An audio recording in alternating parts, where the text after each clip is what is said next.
एक दो दिन आराम किया, आनंद लिया, और जब महाराज उस कुटिया से आज चल देते हैं, मैया सुनीति गर्भ को धारण करने लगती है, क्योंकि वो वरदान लगाता। नारद भगवान ने कहा कि मैं तुम्हें वरदान देता हूँ, तुम्हारे गर्भ से पुत्र जन्म लेगा। तो मैया सुनीति ने कहा कि महाराज, जब घर पे सज्जना ही नहीं आएगा तो पुत्र कहाँ से आएगा? बोले बेटा उसका भी उपाय है, मैंने जब तुझे वरदान दिया है तो वो भी एक न एक दिन तेरे पास आएगा, और जब वो आएगा तुरंत ही तू गर्भ को धारण कर लेगी। महाराज ऐसा ही हुआ। उधर तो सुरुचि भी गर्भ को धारण करने लगती है, और इधर वरदान के अनुसार सुनीति भी गर्भ को धारण कर लेती है। धीमे धीमे समय व्यतीत हुआ।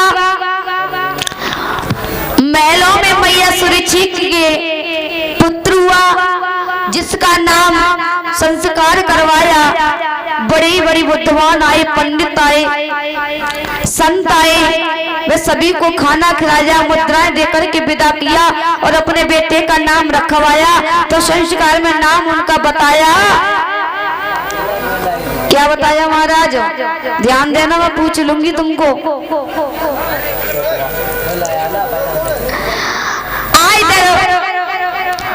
और इधर धीमे धीमे समय व्यतीत हुआ। तो 9 मास बीतने के लिए सुनीति के गर्भ को जा रहे हैं। हुआ क्या?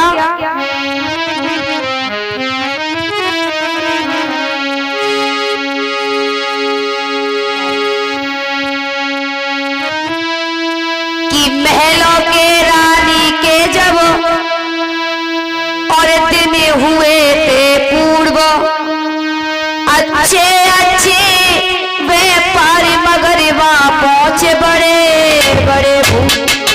बड़े लोग पहुंचे।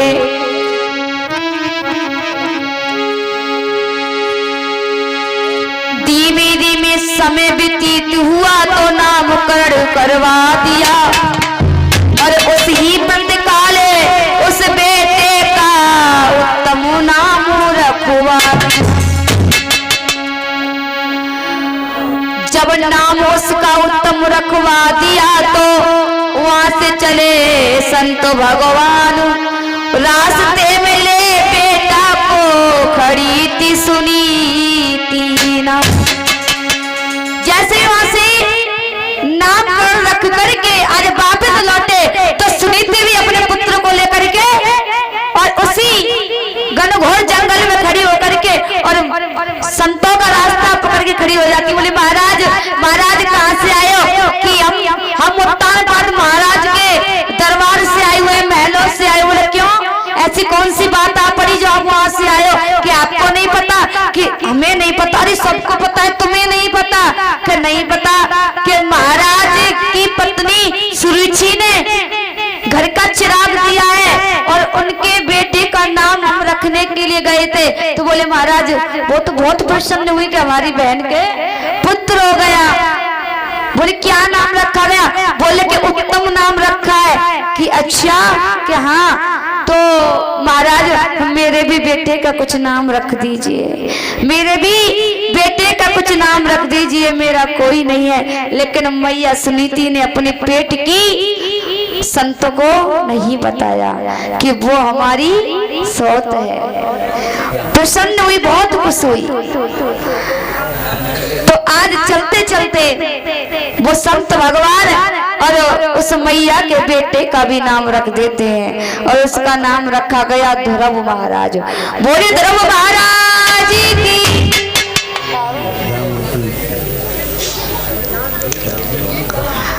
जब ध्रुव नाम रखा गया तो धीमे धीमे ध्रुव और उत्तम दोनों ही बड़े होने लगते हैं। जब ध्रुव और उत्तम दोनों बड़े होने लगे तो इधर एक दिन ध्रुव महलों में आए। उन्होंने उत्तम को अपना दोस्त बना लिया, सका बना लिया, दोनों दोस्त दोस्त हो गए। जब दोस्त बनाया तो घूमते घूमते खेलते कूदते और वो महलों में पहुंचे जाते रहे, महलों से सीधे दरबार। जब दरबार पहुंचे तो पता है महाराज ने क्या किया, महाराज ने उत्तम की तो उंगली पकड़ ली और ध्रुव महाराज को गोदी में ले लिया। ध्रुव महाराज को गोदी में ले लिया क्योंकि उत्तान बात को पता था ये मेरा पुत्र है। उनको तो गोदी में ले लिया और उत्तम की उंगली पकड़ ली। तभी एक दासी आई मंथरा, और दासी ने जाकर के देखा कि अरे ध्रुव को तो गोदी में ले लिया और हमारी रानी के बच्चे की उंगली पकड़ ली, और सीधी डायरेक्ट महारानी के पास पहुंची, बोली रानी रानी,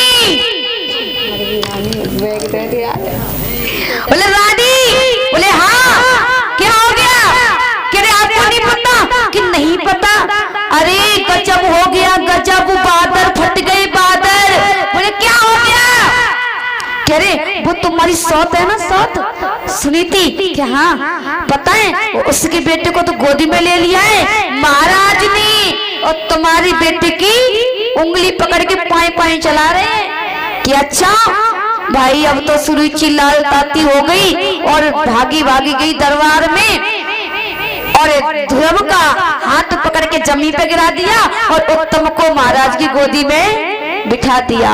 अब तो ध्रुव महाराज रोते रोते बिलखते बिलखते और अपनी मैया के पास पहुंचे, बोले मैया,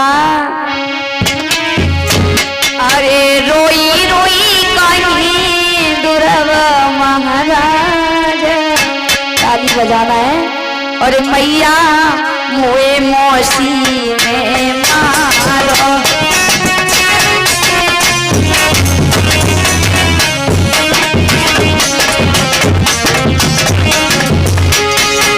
रोई रोई कहे ध्रुव महाराज, मैया मोए मौसी में मारो।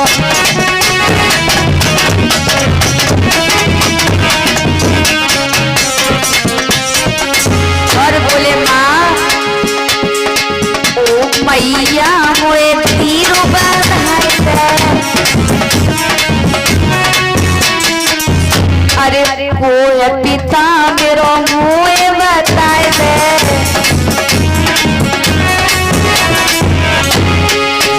अरे मेरे दिल को तीर बताए दे, छाती कटी गई आग मैया मोए मौसी में मारो।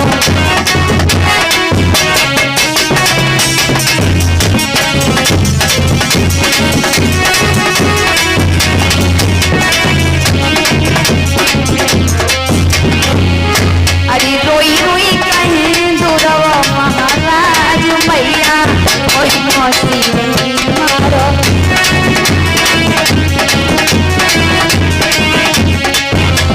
मैया मैया मेरे पिता कौन है माँ, माँ मुझे मौसी ने बताया, कूद खींच के झापड़ मारा और मैया मुझे जमीन पे गिरा दिया और भैया उत्तम को गोदी पे बिठा दिया। मैया मैया मेरा पिता कहाँ है? आज मैया सुनीति चुपचाप सुन रही है, बता नहीं सकती कि बेटा तेरा पिता कौन है।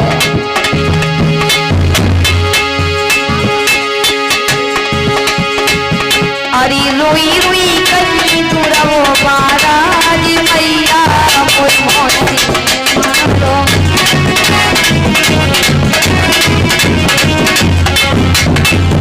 और इस बीच में ये भैया जी का 21 रुपए देके सम्मान करते हैं और बोला है बेटा माँ, अरे खेलते कूदत तो पहले पहुंच गए,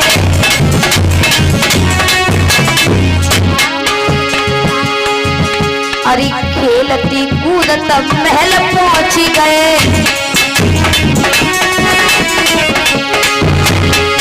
और भैया उत्तम संग में खेले,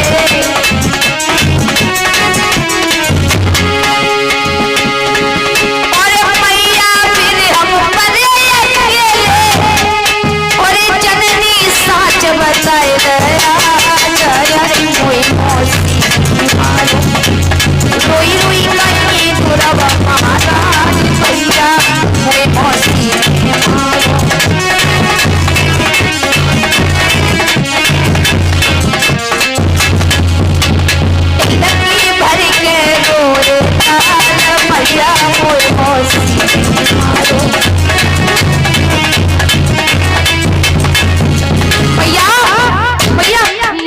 बात का दुख नहीं है माँ कि मुझे मौसी ने झापड़ मारा, मुझे इस बात का बिल्कुल भी दुख नहीं है मैया।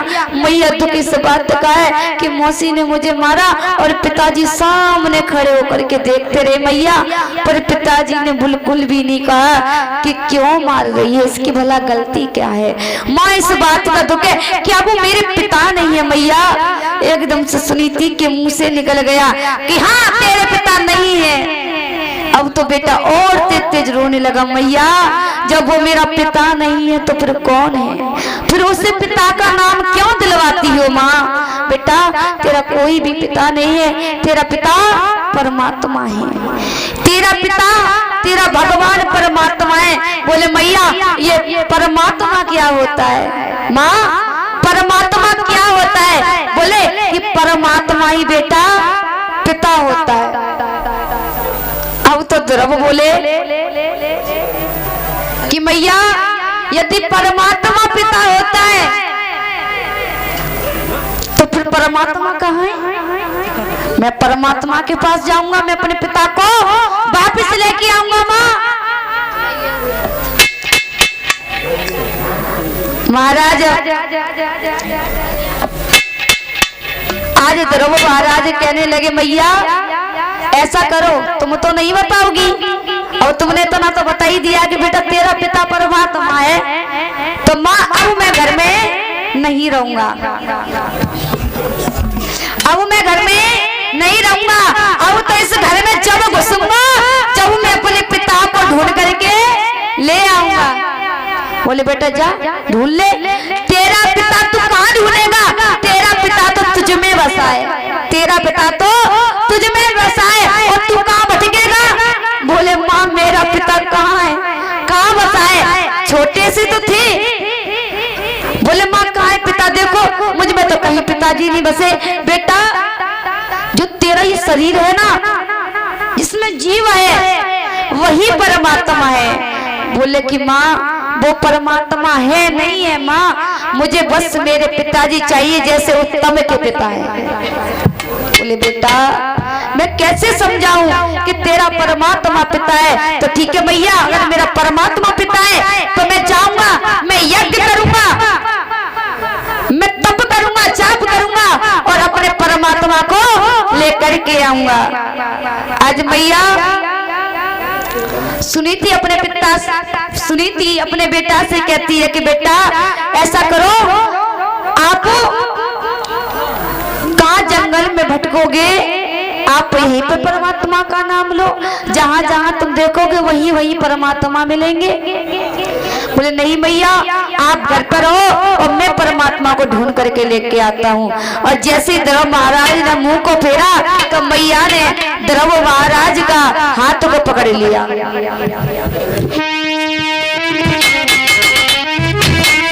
और हाथ को पकड़ करके और ध्रुव महाराज से बोली बेटा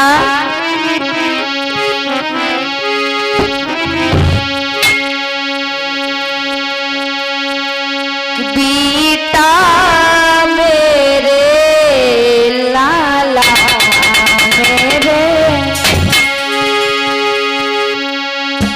ओरे बाबू मेरे बच्चा मेरे ओरे मैया को छोड़ के जाता है बेटा मेरे लाला मेरे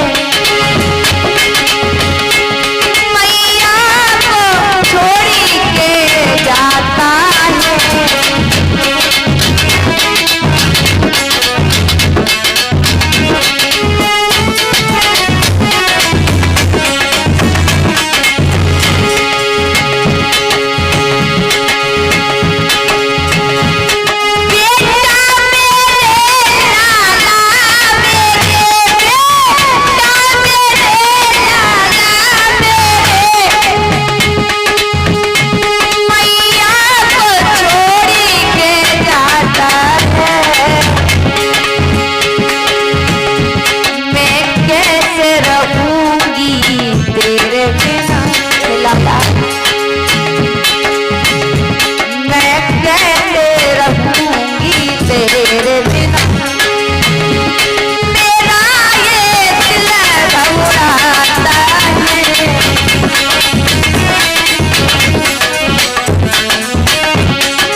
तुम्हें छोड़ के नहीं जा रहा हूँ मैं अपने पिता को लेने जा रहा हूँ और पिता को बहुत जल्दी लेकर के वापस लौटूंगा माँ।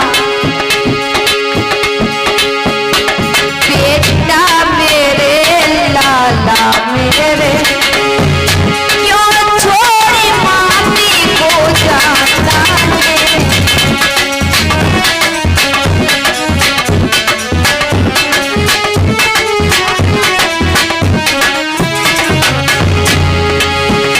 महाराज बोले माँ क्यों रोती है माँ, क्यों रोती है माँ,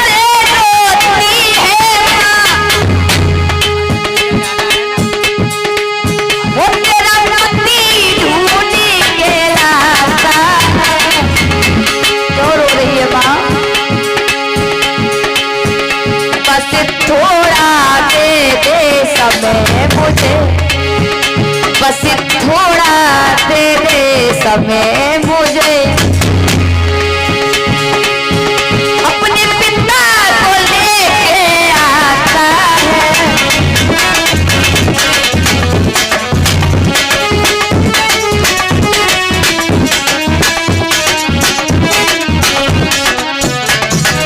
बोल वृंदावन में हरि लाली की।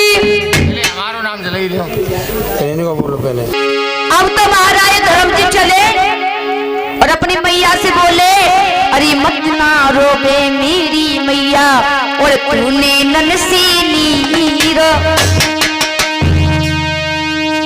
और जाता हूँ मैं आज वन में और लौटूंगा बेधीर मात मत नैन वहाँ में नैन मत आसूरा रे मात मत नैन वहाँ में अमियन से माना रोवे अरे मत ना रोवे मेरी मैया तूने ननसी दी और मौसी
डस गई मोहन तेरी बांसुरी, कलिया नागिन बन के डस गई कान्हा तेरी बांसुरी।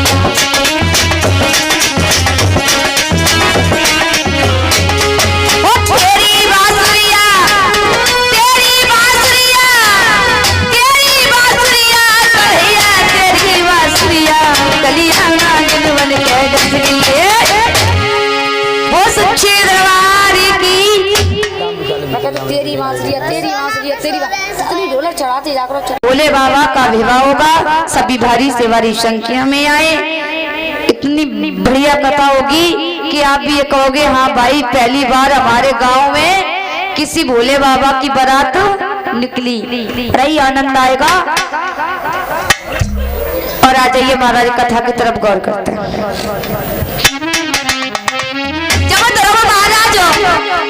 और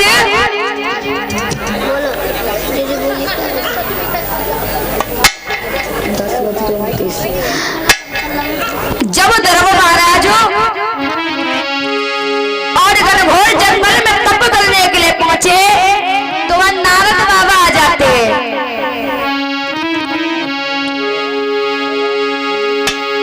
और नारद बाबा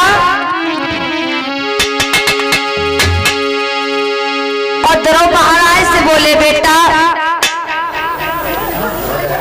होगी बतरावन तो बंद हो जाओ, होगी बातें बंद हो जाओ, कथा सुनो।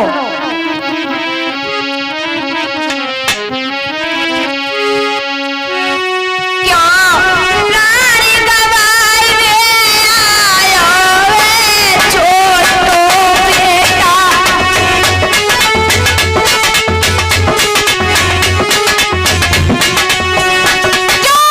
प्राणी गवाई भी आयो वे छोटो बेटा।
ऐसा कर लौट जा घर वरना तेरे सिर चीता खा जाएगा।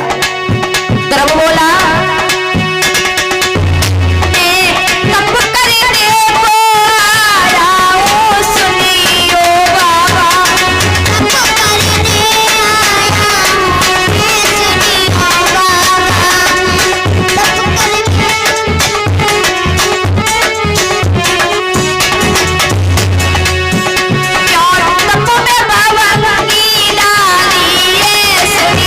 बाबा,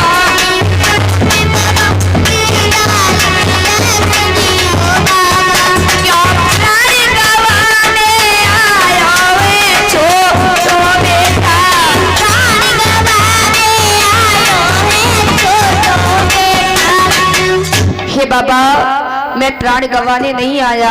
मेरी मैया ने मुझे कहा है कि बेटा तेरा पिता परमात्मा है तो मैं तो परमात्मा में अपना पिता ढूंढने के लिए आ जाऊं। कि बेटा कि अच्छा कि हाँ कि ऐसा कर तेरी बारी उम्र है और तू कहाँ तप कर पाएगा, और एक काम कर तू धुनी को रमा के बैठ जा और जा, तेरी तप पूरी हो गई और मैं तुझे वरदान देता हूँ अपने घर तू वापस जाएगा तो तू अपने पिता को आंखों से पाएगा। नारद भगवान को बेटे पर रहम आया और बेटा से बोले कि बेटा मैं तेरी तप से तू तप करने के लिए आया तो इसका मतलब तेरी तप हो गई, कम से कम तेरे मन में श्रद्धा तो आई कि मैं परमात्मा का नाम लूं। जिसका मन साफ होता है ना तो सब कुछ अच्छा होता है तू घर वापस जा, तुझे तेरे पिता भी मिलेंगे, तुझे तेरी माँ भी मिलेगी। आज ध्रुव महाराज वापिस घर को लौट जाते हैं। देखा है तो ध्रुव महाराज के पिता और उसकी मैया के पास में खड़े हुए हैं। तो बोल गोविंद भगवान की। तो माताओं ऐसी कोई बात नहीं है, ढूंढने से सब कुछ मिल जाता है। आज ध्रुव महाराज ने अपने पिता की खोज की तो साक्षात भगवान पिताजी बनके और ध्रुव महाराज के घर पहुंच गए।